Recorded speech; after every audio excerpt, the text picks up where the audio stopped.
Assalamualaikum Sobat Ambis dimanapun berada. Pada tahun 2026 ini kita akan coba membahas prediksi USK 2026 dan dimana untuk part pertama ini kita akan mendiskusikan soal dari nomor 1 hingga nomor 5. Nah, di sini soal seperti biasa ya, kalian susun untuk teman-teman di sini. Bapak yang ingin mempersiapkan OSK 2026 bagi Bapak Ibu dan adik-adik semuanya yang ingin memesan soal ini bisa mengklik link tautan yang ada di deskripsi YouTube di bawah ini. Dan bagi teman-teman yang ingin mendengarkan video lengkapnya dari part 1 hingga selesai, silahkan bisa melihat step demi part dari video YouTube yang terus berkali upload. Nah, teman-teman semuanya, untuk soal nomor 1 kita akan coba membahas bagaimana biasanya adalah kalau soal nomor 1 atau nomor 1 mengenai kelangkaan, kadang ya cek gitu ya, di soal nomor 1 dibahas mengenai bagaimana fungsi permintaan atau penawaran. Nah, di sini kita akan coba lihat soal nomor 1 mengenai fungsi permintaan dan penawaran. Di sini diketahui bahwasanya fungsi permintaan untuk sebuah buku sebagai berikut. Kemudian fungsi penawaran sebagai berikut. Bisa kita tambahkan inilah KID, inilah QS sama aja ya. Karena sudah di state di awal mengenai fungsi permintaan dan fungsi penawaran. Nah, diketahui pemerintah memberikan pajak sebesar 100 per unit. Maka ini tanyakanlah maka harga keseimbangan, price equilibrium, dan quantity equilibrium sebelum pajak. Nah, hati-hati karena kadang soalnya adalah setelah pajak, karena kita harus semangat untuk mencari jawaban setelah pajak. Kan, tapi yang perlu kita ketahui adalah perhatikan pertanyaannya. Ya udah, kalau misalkan sebelum pajak, maka kita ekskludikan dalam soal. Jadi kita hanya perlu menyamakan dalam bentuk persamaan QD sama dengan QS. Ini adalah untuk persamaan keseimbangan pasar sebelum pajak. Keseimbangan pasar sebelum pajak diberikan atau dikenakan. Sedangkan persamaan QD sama dengan QS dikurangi dengan pajak, ini adalah persamaan di mana ini keseimbangan setelah pajak, setelah dikenakan oleh pajak yang diberikan oleh pemerintah. Nah, maka kalau misalkan dia ditanyakan mengenai sebelum pajak, kita hanya menyamakan QD sama dengan QS. QD adalah 44 min 2P.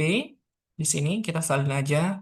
Kemudian kita samakan 20 tambah 4P. Min 2P ini tambah 4P. Maka kita samakan. Karena di sini persamaannya dalam bentuk kuantitas, nanti kita akan menemukan jawabannya dalam kuantitas. Maka misalkan di sini kita pindahkan 20-nya ke sebelah kiri, kedua sebelah kiri, maka 44 dikurangi 20 sama dengan 4P, pindah sebelah kanan jadi positif ya, tambah ruas tambah 2P sama dengan 16 24 ya. 24 sama dengan 6P. P sama dengan 24 bagi 6, jawabannya adalah 4 ya. Jadi ini kita menemukan P dulu, mohon maaf. P kita menemukan PE-nya adalah sama dengan 4. Maka untuk mencari QE-nya kita hanya mensubstitusikan QE-nya, substitusikan ke salah satu persamaan, baik QD atau QS sama aja. Jawabannya akan sama. Misalkan kita substitusikan ke QD-nya, maka 44 min 2 kali 4 ya, 2P. Sama dengan 44 min 8 sama dengan 36. Jadi QE dan PE-nya adalah 4, QE-nya adalah 36. Jawabannya adalah D. Oke, kita lanjutkan ke soal berikutnya. Sekali lagi bagi teman-teman yang memesan silahkan bisa mengklik. Ini soalnya lengkap dengan soal dan juga kunci jawaban serta pembahasan. Dan jangan lupa untuk subscribe dan juga like serta juga share ke teman-teman kalian. Nah, kita bahas soal nomor 2 mengenai konflik yang waktu terbaru ini mengenai Iran dan Israel. Di sini bisa kita lihat bahwasanya kedua negara ketika konflik akan tentu menimbulkan biaya ekonomis. Apa itu biaya ekonomis? Biaya ekonomis adalah biaya yang ditemukan baik tidak hanya bersifat nominal, tapi juga biaya implisit. Jadi misalkan sih baik secara kerugian material, fisik, kelihatan, dan non-material. Nah, ini kita sebut namanya biaya ekonomis. Nah, kemudian serta kerusakan lainnya sebagainya. Nah, ketika misalkan Indonesia harus mengambil peran dengan meningkatkan keamanan nasional, yang tidak ada pilihan lain selain memperkuat kekuatan militer dengan mengelontorkan tambahan biaya dari APBN. Nah, sehingga bisa kita katakan di sini ini yang disebut sebagai apa jawabannya? Makna dari peristiwa ini ketika dia harus mengalokasikan biaya militer yang lebih besar dari tahun sebelumnya untuk meningkatkan kekuatan militer, maka jawabannya adalah disebut sebagai biaya peluang.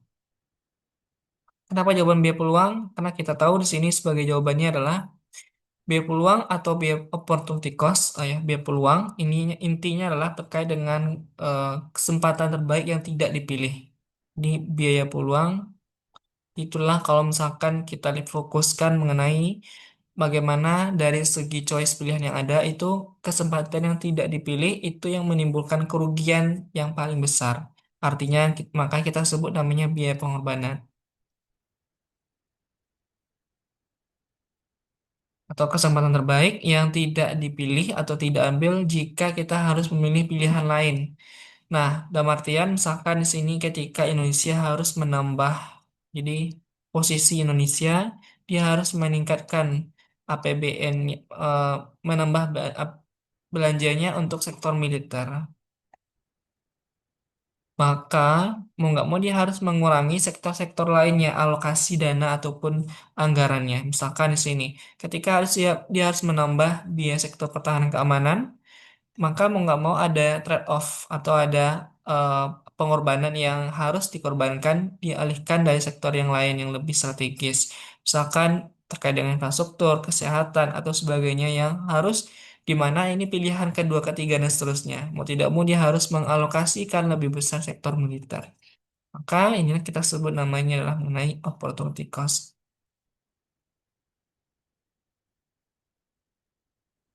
Oke, kemudian kita lanjut soal berikutnya, soal nomor 3. Nah, soal nomor 3 menjelaskan terkait dengan masih berputar seputar permintaan dan penawaran. Kalau kita lihat di sini, beberapa faktor berikut yang permintaan penawaran satu barang secara umum, KTC Tris Paribus. Nah, di sini beberapa pernyataan di atas yang merupakan faktor yang mempengaruhi penawaran secara umum. Jadi, ada permintaan dan penawaran. Nah, yang ditanyakanlah terkait dengan faktor penawaran. Faktor penawaran fokus kita adalah bagaimana produsen atau penjual. Karena dia fokusnya adalah menawarkan ya, namanya penawaran berarti dia menawarkan barangnya kepada konsumen. Nah, karena dia fokusnya si penjual, subjeknya adalah penjual atau produsen, maka faktor-faktornya tentu yang mempengaruhi oleh produsen itu sendiri.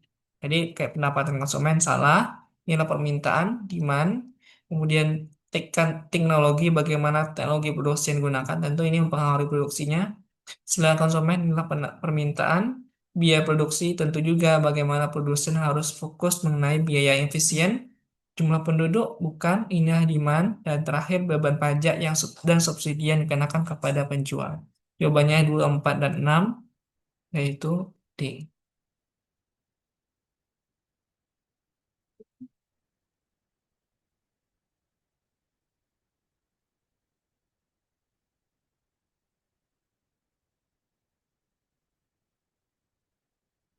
Kemudian kita coba lanjutkan nomor 4.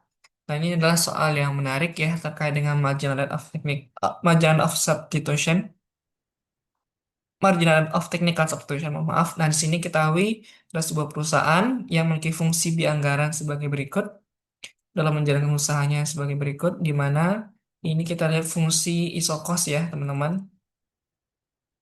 Apa itu isokos? Ya, kurva ataupun yang menjelaskan bagaimana kombinasi dua input yang digunakan yang menghasilkan biaya yang sama. Inilah terkait dengan income yang dimiliki perusahaan harus dialokasikan untuk membeli dua barang, barang X dan barang Y, tentu dipengaruhi oleh harga barang X dan harga barang Y. Kita tuliskan sebagai berikut, X kali PX tambah Y kali PY. X-nya adalah di mana kita tahu X itu adalah K atau modal ya. Kemudian Y itu adalah tenaga kerja. Kemudian jumlah modal digunakan adalah 10. Ini sudah diketahui, modalnya adalah 10 dan jumlah tenaga kerjanya adalah 5. Pada saat yang sama, anggaran perusahaannya adalah 5 juta. Bisa diketahui berarti I-nya adalah 5 juta. Nah, berdasarkan untuk mengadopsi efisiensi biaya ya, maka dia harus memenuhi ini. Inilah yang kita sebut namanya adalah marginal of technical substitution. Nah, di sini ada istilah ya, nanti silakan teman elaborasi lebih dalam. Ada istilah namanya MRTS, singkatan dari marginal rate of technical substitution. Sama kalau dalam teori konsumen namanya MRS. Cuma nggak ada T-nya. Nah, ini akan substitusi ya, tambahan apa namanya tingkat tambahan substitusi, eh, tambahan biaya yang tambah apa namanya substitusi yang harus dilakukan ya, mau menambah suatu barang X atau mengurangi sejumlah sejumlah barang Y seperti itu. Nah, MRTS fokusnya adalah terkait dengan barang ya, output barang dan jasa. Karena di sini terkait dengan teknikal, yaitu terkait dengan produksi. Ini fokusnya adalah konsumsi. Nah, sini persamaannya PX dibagi PY sama dengan PX per MPY sama dengan Y per X. Nah, di sini diketahui ditanyakan ya, berapakah nilai harga sewa modal dan upah tenaga kerja per orang PY yang memenuhi keseimbangan produsen dan batas anggaran. Setelah lagi, untuk mencari soal seperti ini, kita bisa mensubstitusikan ya, yang sudah diketahui. Kalau kita pindahkan ke sini, I sama dengan X, PX tambah Y, PY. Yang diketahui I-nya adalah 5 juta. Kita coba pindahkan di sini, substitusikan ya. 5 juta sama dengan X-nya adalah 5 bulannya 10. 10 PX yang harganya kita kan yang ditanyakan ya. Kemudian Y-nya adalah 5 Y, 5 PY.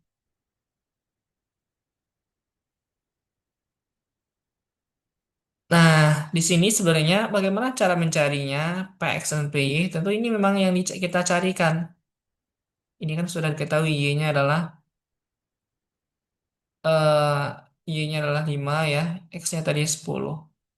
Nah, bagaimanapun kita harus melihat di sini perbandingan ya antara barang X dan barang Y. Kalau kita lihat kan 5 per 10 ya, perbandingan Y per X kan ini 0,5. Maka ya perbandingan PX dan PY-nya kan karena sama ya, juga setengah.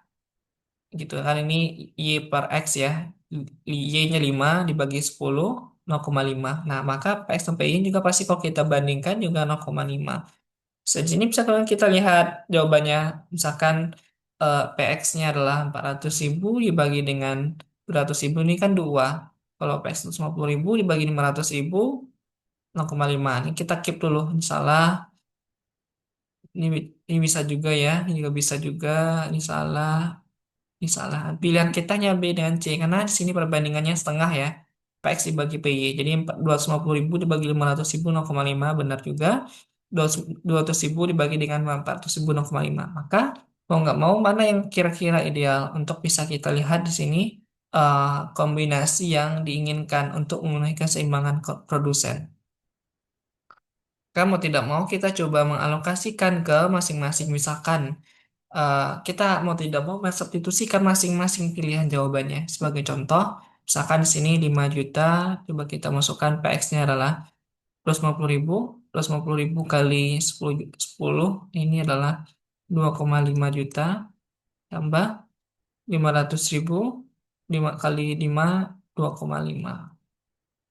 Juga 5 juta ya. Nah, ini yang B, yang C-nya adalah 5 juta, kita pindah lagi 200 kali 2,5.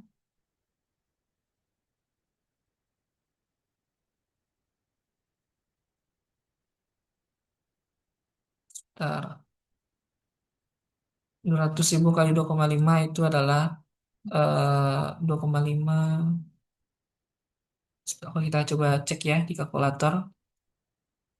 200.000 kali 2,5. Kali 10, mohon maaf. Ini ya, mohon maaf. 10 kali 200.000 ini adalah 2 juta.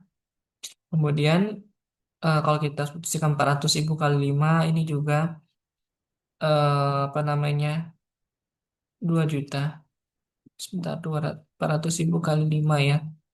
2.200.000 kali 10, 2 juta. Jadi jawabannya nggak sampai ya, 5 juta, 4 juta. Karena kalau kita lihat sini ya, secara tidak langsung jawabannya adalah pilihannya adalah B. Kenapa pilihannya jawabannya B bukan C?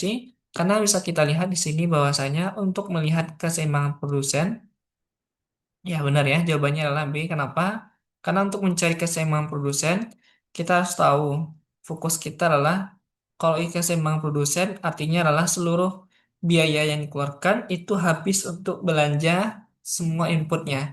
Kenapa demikian? Nah, ini sebagai contoh kita akan coba hapus dulu. Ingat teman-teman, kalau misalkan dalam keseimbangan produsen, itu kita tahu bagaimana kurva isokosnya bersinggungan dengan kurva isokuan. Nah, kuncinya di situ.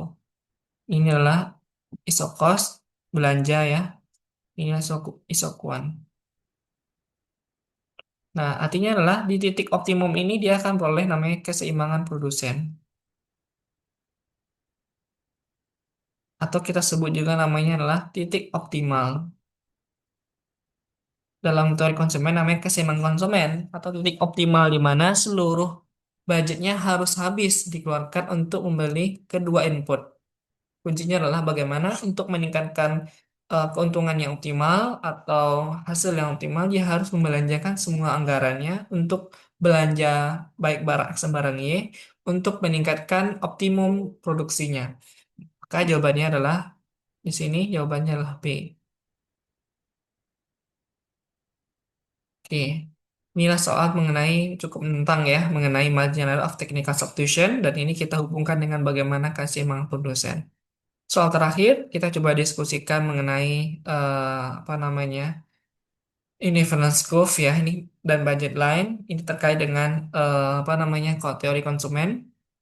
Frasa Laffer memiliki IC sebagai berikut, di mana X2 untuk barang X2 ya sama dengan K min 2X1 kuadrat, di mana semakin besar nilai K-nya ini. Nah, ini lebih matematis, matematis lagi ya. Soal mengenai apa namanya teori konsumen. Nah, kalau kita lihat di sini, teman-teman, semakin besar nilai K, maka IC-nya akan lebih tinggi. Jadi IC1 lebih besar dari IC2 dan seterusnya ketika K-nya ini lebih tinggi. Nah, kemudian sumbu horizontal menunjukkan barang X1 dan sumbu vertikal barang X2 ya sama aja. Nah, kalau kita tuliskan nah, ini informasi ya X1 sumbu horizontal barang pertama, X2 adalah sumbu vertikal untuk barang kedua. Kurva kita adalah IC-nya seperti ini, di mana fungsinya adalah tadi K eh, X2 sama dengan K min 2X1 kuadrat. Tuliskan seperti ini ya, lebih lengkapnya. Yang pertanyaannya adalah berapa slope? Nah, slope IC dan nilai K yang memiliki alpha ketika ia mengonsumsi kombinasi emas 10. Pertama, kita harus mencari slope. Apa itu slope? Slope itu adalah gradien atau kemiringan.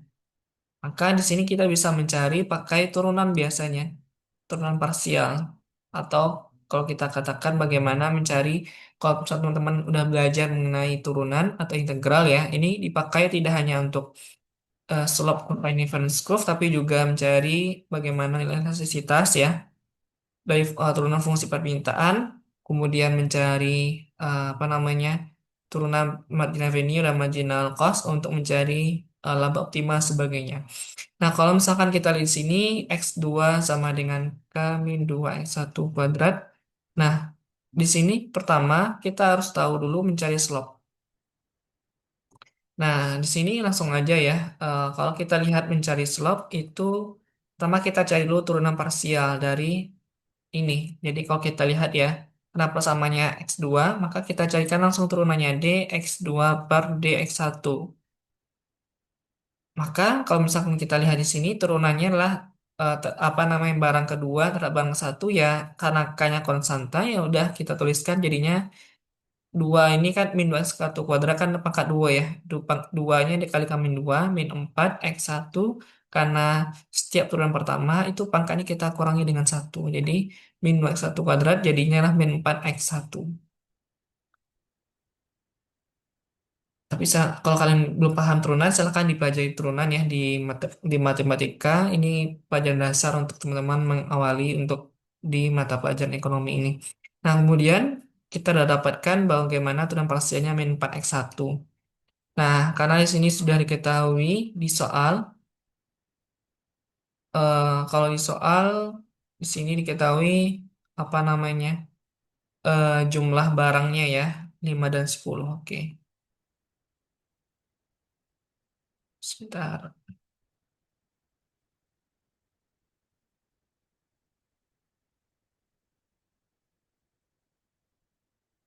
5, maaf tipe ya, bukan 7 ya, 5 ya. Jadi ketahui ya, eh, kombinasi X1 X2-nya adalah di sini tadi 5,10. Artinya adalah jumlah barang X1-nya 5, jumlah barang X2-nya adalah 10. Seperti di soal di atas kita lihat di sini 5, 10. Ini typo ya, bukan 7 tapi 5. Nah, kalau kita substitusikan, karena di sini sudah diketahui min 4x1, maka ya x1-nya adalah ini, 5. Kita input ke dalam persamaan langkah setelah mencari turunannya, min 4, x1-nya adalah 5. Jadi, min 20.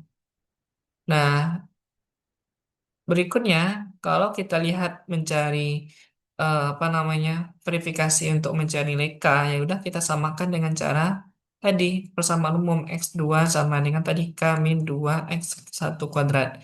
Nah, kita samakan dengan masing-masingnya tadi 10 dan 5, 5 dan 10 ini. Jadi X2-nya 10, kita input masing-masing. K yang ini kita cari min 2 X1-nya 5 kuadrat.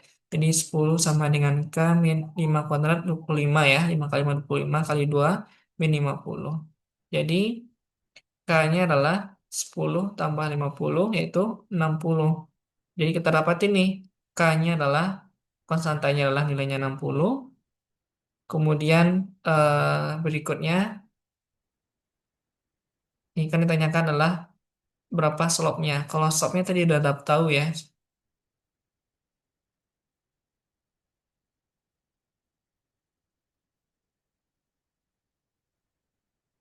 Nah, slope-nya adalah min 20 tadi. Jadi jawabannya adalah C, slope-nya min 20, dan K-nya adalah 60. Perhatikan yang kebalik ya. Ini tanyakanlah slope IC-nya tadi, setelah kita temukan turunannya min 4x1, kemudian kita substitusikan ke X1-nya 5, dan kita dapatkan slope-nya adalah min 20. Kemudian untuk K-nya adalah kita substitusikan aja ke ini. Karena X2-nya adalah 10, kita substitusikan X1-nya adalah 5. Dan setelah kita substitusikan, kita dapatkan K-nya adalah 20. Ini sebenarnya cukup gampang untuk mencari K. Yang mungkin membingungkan adalah untuk mencari slope-nya, karena di sini harus membutuhkan turunan parsial sederhana. K, kita lihat di sini jawabannya adalah C sama dengan untuk slope-nya min 20, dan untuk nilai K-nya adalah 60.